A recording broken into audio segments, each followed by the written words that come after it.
میں چھری پکڑ کے بیٹے کی گردن پہ رکھ کے پوری ہمت کے ساتھ جب چھری چلاتا ہے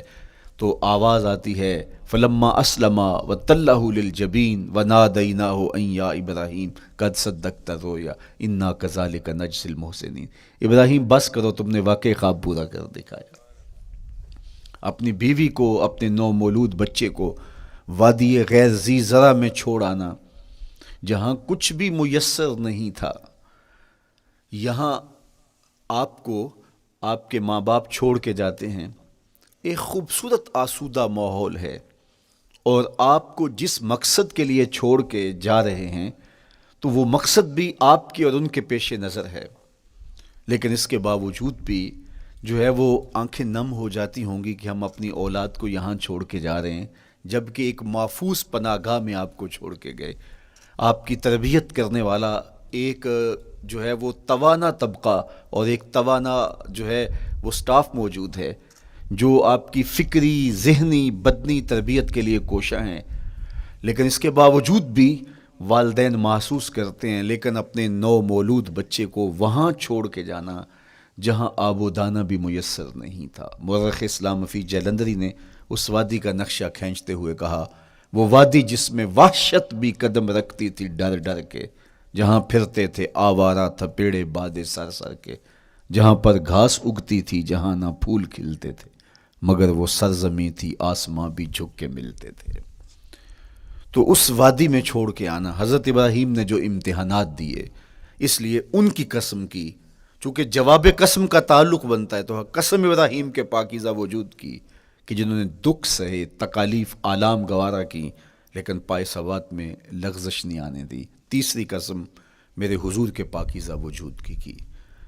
فرمایا جتنے دکھ مجھے دیے گئے، جتنی اذیتیں مجھے پہنچائی گئیں، اتنی کسی کو نہیں دی گئیں۔ پیدا ہوئے تو حضور کے باپ کا سایہ سر پہ نہیں تھا، پھر اس کے بعد حضور مختلف مراحل سے گزرے۔ 6 سال کی عمر میں ماں کا انتقال ہو گیا۔ جب راہ حق میں لوگوں کو دعوت رشد و ہدایت دینے نکلے تو جو لوگوں کے رویے تھے اور جو اذیتیں لوگوں نے پہنچائیں وہ ایک الگ باب ہے۔ مکے کی گلیوں سے لے کے طائف کے بازاروں تک جن اذیتوں سے میرے حضور گزرے، ام المومنین سیدہ عائشہ رضی اللہ تعالیٰ عنہ فرماتی ہیں ایک دن حضور کی بارگاہ میں حاضری تھی تو ہم نے عرض کیا حضور کیا احد کے دن سے سخت دن بھی زندگی میں کبھی گزرا ہے؟ صحابہ کی نظر میں اس دن سے سخت دن کبھی زندگی میں نہیں آیا، اس لیے کہ جب 70 صحابہ کی لاشیں پڑی تھیں، حضور کے چچا حضرت امیر حمزہ شہید کر دیے گئے، اور نہ صرف انہیں شہید کیا گیا، ان کا مسئلہ کیا گیا، اعضائے بدنیاں کاٹ دیے گئے، ناک کاٹ لی گئی، زبان کاٹ لی گئی، بدن چیر کے کلیجہ نکالا گیا، اور پھر ان اعضاء کا ہار پرویا گیا، اور ہندا نے گلے میں ڈال کے رقص کیا، آنکھوں میں نیزے چبھوئے گئے۔ تو یہ دردناک دن تھا۔ تو حضور کے سر انور پہ سفید رنگ کی پٹی بندھی تھی اور چشمان رحمت میں آنسو تھے، اور بار بار فرماتے تھے ما فعل امی، میرے چچا کی کہانی سناؤ۔ تو یہ دردناک دن تھا جو صحابہ نے اپنی آنکھوں سے دیکھا۔ تو انہوں نے کہا حضور کیا احد کے دن سے سخت دن بھی کبھی زندگی میں آیا؟ ان کا خیال تھا کہ حضور فرمائیں گے ہاں یہ میرا زندگی کا مشکل ترین اور سخت ترین دن تھا، لیکن حضور نے فرمایا ہاں عائشہ، جب طائف کے بازاروں میں تیری قوم نے مجھے پتھر مارے تو یہ دن احد کے دن سے بھی سخت تھا۔ حضور ان کے 3 سرداروں کے پاس پیغام حق لے کے گئے، لیکن انہوں نے آگے سے جو رویہ اختیار کیا وہ اتنا اذیت ناک تھا۔ حضور نے فرمایا کہ ٹھیک ہے، میں تمہاری خیر خواہی کا جذبہ لے کے تمہارے تک پہنچا ہوں، تم نے میری دعوت کو قبول نہیں کیا، تمہاری مرضی، تمہارا مقسوم، چلو اب یہ بات میرے اور تمہارے درمیان رہنی چاہیے، اس بات کو راز رہنا چاہیے، اہل مکہ تک یہ بات نہ پہنچے۔ انہوں نے کہا ہم کیوں راز رکھیں، بلکہ اوباشوں کے ہاتھ میں پتھر دے دیے، اور حضور جب واپس ہونے لگے تو وہ حضور کے پاؤں پہ سنگزنی کر دے۔ حضور اپنا ایک پاؤں اٹھاتے تو دوسرے پاؤں پہ مارتے، شدت درد اور احساس کرب سے حضور بیٹھ جاتے تو ان کے غنڈے دائیں بائیں سے بڑھتے اور کندھوں سے پکڑ کے حضور کو اٹھاتے اور مشق سنگزنی کرتے۔ نالین خون سے بھر گئے، لخت لخت زخمی ہوا۔ اللہ اکبر، کیا دردناک لمحے تھے، کیا تکلیف بری گھڑیاں تھی۔ تو کہا کہ جب طائف کے بازاروں میں تیری قوم نے مجھے پتھر مارے تو یہ دن احد کے دن سے بھی سخت تھا۔ اچھا، جب حضور پر اس طرح آلام و مصائب ٹوٹ پڑے تو حضور کے ساتھ جو صحابہ تھے انہوں نے کہا حضور ان کے لیے بد دعا کر دیجئے، تو میرے حضور بولے میں رحمت بن کے آیا ہوں، میں رحمت بن کے آیا ہوں۔ اللہ اکبر، ان کا تقاضا پہم بڑا تو حضور کے ہاتھ اٹھ گئے، اور پھر حضور نے جو کہا سنیے، اللہم اہد قومی فإنہم لا یعقلون، اے اللہ میری قوم کو ہدایت دے دے، یہ مجھے جانتے نہیں، اگر جانتے تو ان کا میرے ساتھ یہ رویہ نہ ہوتا۔ تو پتھروں کے جواب میں دعائیں دینا پیغمبروں کا حوصلہ ہوتا ہے۔ اللہ اکبر، مورخ اسلام حفیظ جلندری نے کیا خوبصورت پیرائے میں نقشہ کھینچا کہ حضور ہاتھ اٹھا کے دعا مانگ رہے ہیں، الہی کرم کر کو سارے طائف کے مکینوں پر، الہی پھول برسا ان پتھروں والی زمینوں پر۔ تو حضور نے دکھ سہے، تکلیفیں سہی، اب 3 قسمیں کی۔ شہر مکہ کی قسم، جہاں حضور کے صحابہ نے تکلیفیں سہی، اس شہر کی گلیوں میں انہیں گھسیٹا گیا اور ان کو کچی کھالوں میں لپیٹ کے دھونیاں دی گئیں، انہیں اذیت ناک مراحل سے گزارا گیا۔ حضرت ابراہیم مشکل سے مشکل زندگی کاٹی اور رب کی رضا جوئی کے لیے کوشاں رہے، اور میرے حضور نے سخت ترین اذیتوں، مقاومتوں، مخالفتوں اور تکلیفوں کا سامنا کیا۔ تو ان 3 چیزوں کا حوالہ دے کر، ان 3 چیزوں کی قسم کر کے اب انسان کو بتایا جا رہا ہے کہ تم مشکلات سے تمہیں گزرنا پڑے گا، حالات کی تلخیاں تمہیں سہنی پڑیں گی، کسی مرتبے تک پہنچنے کے لیے تمہیں پھر تکلیفوں کی راہ اختیار کرنی پڑے گی۔ تم کون ہوتے ہو؟ میرا محبوب ہو تو تکلیفیں وہ بھی اٹھائے، 2 جہاں کا مالک ہو اور طائف کے بازاروں میں اس کے پاؤں پہ بھی پتھر پڑیں، اور کونین کا سردار ہو اور ان کے اوپر اوجری ڈال دی جائے، کائنات کا مالک ہو اور ان کو مکے کی گلیوں کے اندر ان کے گلے میں عقبہ بن ابی معیط کپڑا ڈالے اور تاؤ دے، تو کیا ان مشکلات سے تم بچ سکتے ہو؟ جب تم کسی منزل تک پہنچنا چاہتے ہو تو پھر یہ حوالے ماضی کے دیکھ لو، 3 قسمیں کر کے اس حقیقت کو بیان کیا۔ ابراہیم علیہ السلام کے وجود کو دیکھ لو،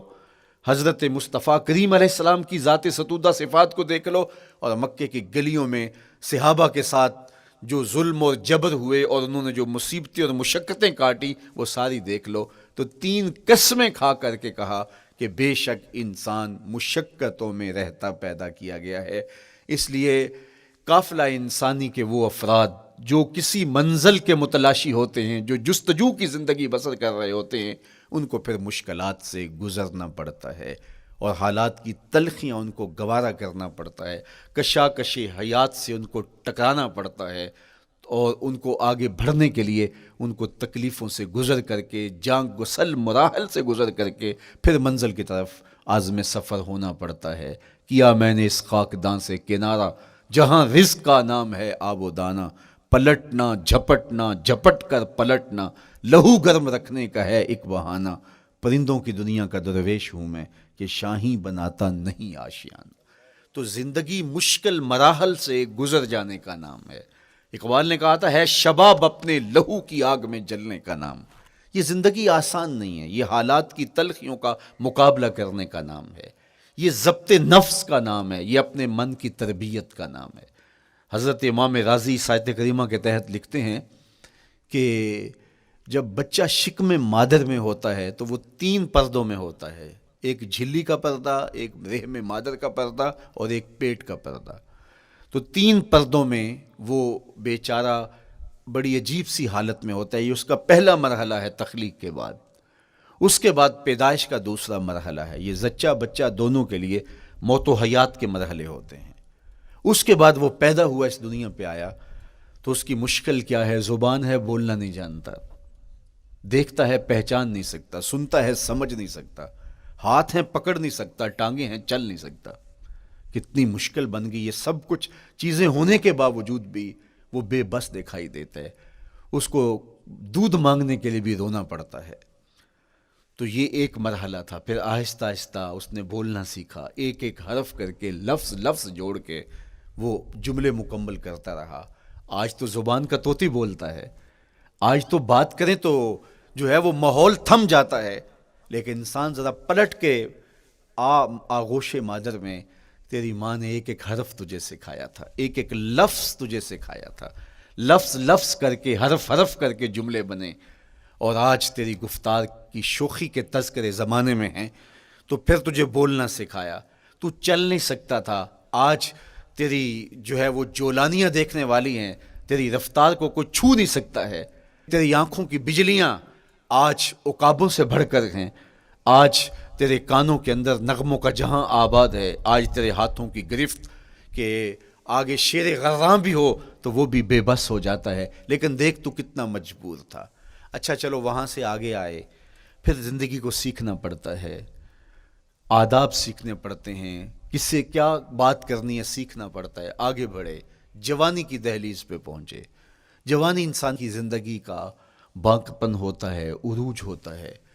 اللہ اکبر، لیکن جوانی کو تقدس معاب رکھ کے منزل تک پہنچانا یہ سب سے مشکل مرحلہ ہوتا ہے،